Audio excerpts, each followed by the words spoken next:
আমি কি অপরাধ করেছি গোপীনা? তুমি কেন আমার হস্তে খাবে? বাবা, ডাক যদি সত্যি হয় বাবা, একটা পাথরের মূর্তি তো কথা বলে,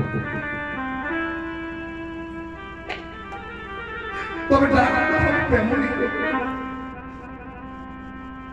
তাই আজ গোপীনাথকে যেই না ডেকেছে ওই 5 বছরের ছোট্ট বালক গোপীনাথ আর রইতে পারলেন না। গোপীনাথ ওই বালকের হাত থেকে নাড়ুগুলো নিয়ে আজ একটা করে খেতে শুরু করেছে। এইভাবে খেতে খেতে যেই না আর দুটো নারকেলের নাড়ু বেঁচে আছে, সব করে ধরেছে গোপীনাথের হাতে। কি গো ঠাকুর, একে তো তুমি খাওয়া, আর যখন খেতে শুরু করলে সবগুলো খেয়ে দিলে।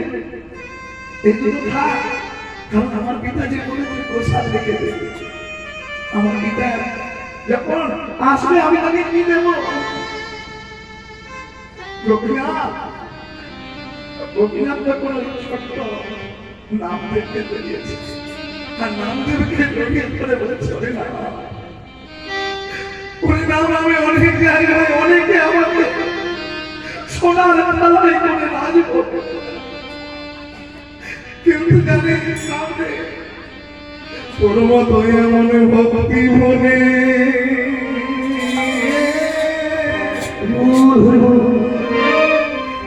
ওই আমায় কেউ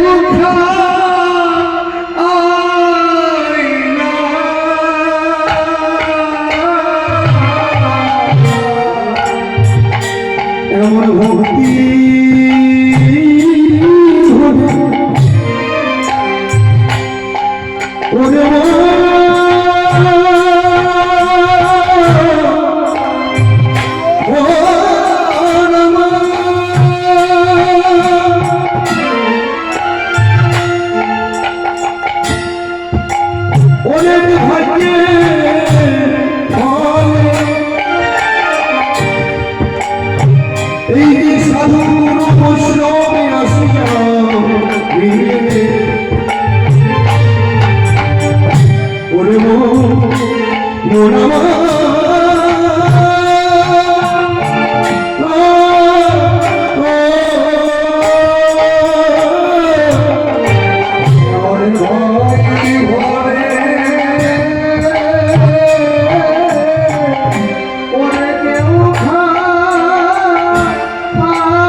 Oh